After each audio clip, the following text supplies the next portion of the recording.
having me. I want to thank, again, all the veterans that are in the crowd, and not only the veterans, but the families of the veterans. It's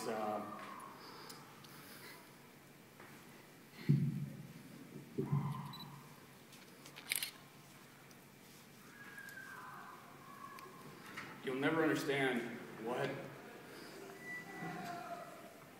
they sacrifice for us. All right, sorry. Just give you a little background about me. Only 0.6% of the world is a Marine. Only 10% of Marines are in the infantry. And only 7% of the infantry are machine gunners. And that's what I was. I wrote a story about a year ago, actually, and it got published in the college magazine called Duck Soup. I wrote this story for a few reasons. One was to show people that don't know anybody in the military, or don't have any interaction with them, maybe a better way to approach a military personnel, a veteran, say, hey, thank you, as opposed to, hey, have you killed somebody? Have you been to Iraq? Just the questions that we don't want to hear right off the bat. If you want to ask questions like that, it's completely fine after you get to know the person. But again, right off the bat, probably not the best idea. And I know people are sitting in the crowd saying, wow, that can never happen. People shouldn't do that, but it happens all the time. So I'm going to read the story real quick and then kind of explain a little bit about it. As I stood in front of a class of 4th grade students, patiently waiting for a bombardment of questions, prepared for the worst and hoped for the best. In these settings, most questions centered on being a soldier in the Marine Corps or the weather in Iraq. But more often than not, I always had to face the ominous question, have you ever killed anyone? I usually give the best political answer I can. Well, I have had the misfortune of having to take another human's life. But I only did so in order to ensure security and safety of not only myself, but the Marines with me and the Americans at home. Typically, this answer satisfies my audience, and I can peacefully go on about my day. But in the depths of my mind, there's always the thought, if they only knew the half of it. On a smoldering July day, in the middle of the urbanized city of Haditha, Iraq, standing in a room filled with gun smoke and the dank smell of sweat, a room barely large enough to hold 4 grown men, we took a tactical pause to ensure we had enough ammo and grenades to finish clearing the rest of the building. My squad was tasked with clearing out the abandoned Iraqi school filled to the brim with insurgents. The insurgent force in the area took over the school and used it as an enemy stronghold, barricading themselves in, hoping it would keep us out. Rusty barbed wire and broken furniture, often used more as a toilet than a seat, blocked hallways and doorways, while a thick strand of wire held the courtyard doors closed, all of which was more of a nuisance than a hindrance. We took to the building what's called a violence of action, hitting the building rapidly and viciously with firepower, ensuring we gained a foothold. Almost instantly, we were met with resistance. The room was filled with obstacles and insurgents, reminding me of an old TV show called American Gladiator. Except they weren't shooting tennis balls, they wanted us dead. Looking down the sights of my M16A4 service rifle, I did what I had been spending the previous year of my life training to do. I took another man's life. The instant aroma of gunpowder filled my nasal cavity, transporting me back to a childlike state of mind. I had grown up hunting and shooting guns my entire life, so I associated the smell with a blissful time. Except for this wasn't supposed to be blissful. The high-pitched sounds of the ringing bullets and the deep concussion of the grenades caused everything in my mind to slow, when suddenly everything went mute, so quiet and eerie that it seemed the fighting had ceased. Suddenly, the snapping of the AK-47 rounds, my heart began to race, uncontrollably and within my chest, and my hands seemed numb and motionless. My mind and body were quickly turning into a stew pot of thoughts and emotion, human reasoning and feeling, but adrenaline quickly replaced my fear. Every pull of the trigger was like another burst of adrenaline, except for with every pull of the trigger, I was killing someone. The recoil of my rifle was in my mind patting me on the back saying, "Hey, good job." I was doing something that no one should ever have to do. I had decided that someone was never going to live to see another day. As we finished the last room and passed on the all clear to everyone in the squad, we went back through the rooms to take pictures, write any notes for any statements needed, and collect the bodies. Yes, collect the bodies. This was a task that had seemed to escape all of our safety briefs, training briefs, and scenarios. The dank smell of burnt intestine and the metallic copper smell of blood was everywhere. The distinct and unmistakable odor lingered in the air, punching me in the nose until I accepted its presence. Handling the dead bodies and collecting random extremities was more work than I expected. The limp, slumped-over bodies would have been heavier if we had been fighting in a country with a higher caloric intake, but this time, thankfully, a steady Iraqi diet of rice and goat meat was on our side. The bodies began to turn into numbers instead of names. Holding random parts and untangling the mess, I looked around the room, once filled with life and hate, now filled with death and peace. The insurgents' blood began to mix into the dusty, dirt-packed floors, creating a thick black paste. I noticed this tar-like paste and a form of fingerprints on my cigarette as I took it from my lips. Standing in a room so small, yet so filled with death, can give the average person a sense of bereavement or a sense of power. For us, it's merely a sense of continued existence. We were one more day down, one more day closer to going home. The mere sense of going home in the future kept us fighting and kept our heads down. I answered all the typical fourth grade questions, even elaborating on the ones that I knew would steer me away from the kill question. As my visit came to an end, I felt relieved and grateful for escaping at least one speaking opportunity without recalling this bloody memory. Before I could thank everyone, the teacher asked me, "Have you killed anyone?" I looked at her with a blank stare and was transported back in time to a well-deserved blood and dirt-covered cigarette. That's the story that I wrote, and I wrote it, I didn't want to write it, but I wrote it because I was inspired to write it by, life experiences of people actually doing this. And when I wrote it in like an hour, and it was done, and I felt really good about it, but then I felt really bad, because I know, especially to all the veterans that have been through this exact same scenario, they know what I'm talking about. They know the smells, they know the sounds, they know what it feels like, and I didn't want it to be just another war story. I wanted it to be something that you read and you say, "Wow, I'll never do that to anybody else again." And hopefully that's my message that came out. I didn't want it to come out as just another war story and just another thing for somebody to say, "Oh, here's another Marine infantryman bragging about something he did in Iraq," because it is surely nothing to brag about.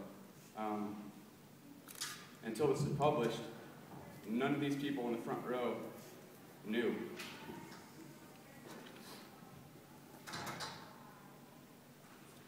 All right, another point I want to make is I want to put a new face on the American veteran and give people advice on how to receive them.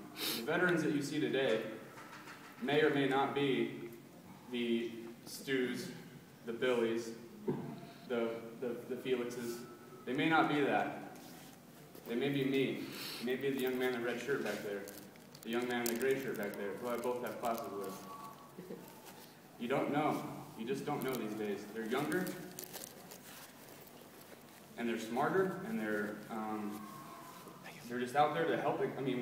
We don't walk around in an angry mood all the time. That's just not how we are. We're out there to help people. Like that's what we joined for. We joined at a time of war because we wanted to help the country. That doesn't change who we are inside. We still want that. The transition from coming out of the military into the civilian life was probably harder than going into the military to begin with. When you go into the military, you have everybody telling you what to do. You never have to make a decision. You never have to worry about bills. There's somebody telling you where to be, at what time, and how to get there. When you get out of the military, it's completely opposite. it's a really tough struggle for someone who joins right out of high school and gets out right after 4 years. It's not easy.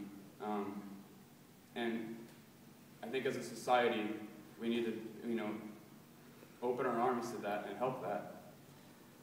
It's not just, these 23, 24-year-old kids coming out and going to college. That's not the end of it. Some of these guys do need help. Some of these guys, need guidance. Maybe just a thank you or a hug, saying, hey, thank you for what you did. Now I'd like to talk about, if I can, more about the sacrifices that we made and that our families make every day. When I don't do it, Mom. Don't do it. When I first deployed, I didn't realize the magnitude of the effect that I would have on everybody around me until I got back. I got back, and it's just, it's really hard to, when you come, because when you're there, all you do is think about what you're doing there. I did a 3-hour patrol every 3 hours for 7 months of my life. And that's all I had to do. Just go out, do a 3-hour patrol in Iraq, come back, do whatever I had to do for 3 hours, and then go back out for another 3 hours. Every single day for 7 months. That's all I did. So I didn't have time to think about my brother, my mom, my dad. I didn't get to call home for 3 months. And I never realized what that does to the families of veterans.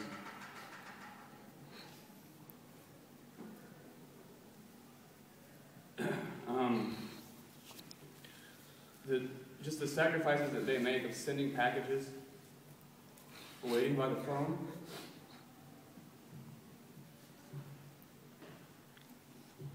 It's your fault, Mom. Waiting by the phone, not knowing whether or not you're breathing or not. It's tough for them because we know we're okay. They don't. And all the families of every time I think about Veterans Day, this is what I think about. I think about Thanksgiving. I think about Thanksgiving, and I think about the empty chair at the table. I think about the chair that may or may not ever have somebody in that chair.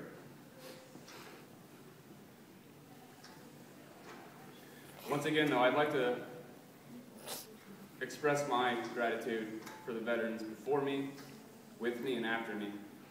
Because without people like us, we wouldn't be here. There's a saying, if you can read in English, think a veteran. And it's true. And I think as Americans, we forget really easily. But I know every time I look at a veteran, I see September 11, 2001. I see November 4th, 2003, which is when we invaded Fallujah for the second time, the bloodiest battle of the Iraqi war. I see the 10 years we've spent in Afghanistan every time I look at a veteran. And I thank God that we have people crazy enough to go out and do those things. Because without those people, we wouldn't have the freedoms that we do today. And I know it's hard to sit there and say, oh yeah, we probably would. We'd probably be okay. Take it away. Take away all your freedoms and see what you like. I've seen it, and it's not easy. I've seen people who have to come home at 6 o'clock in the evening. I've seen people who can't drive on the roads. I've seen people who, in Iraq, you have these kind of rules with the Iraqi populace, and it's not freedom. I've seen oppression, and I never want to have that. I never want to be the country who can't go out and open a tap of water and drink water out of the tap. I don't want to be that country. And I thank God every day that we have veterans out there securing that freedom for us. That's all I have. Thank you very much for coming. Thank you for showing your support for veterans. Thank you for listening to me I mean, it means the world to me, and it means the world to all the veterans sitting in the crowd. And if I could just give another round of applause for all the veterans here, that would be great.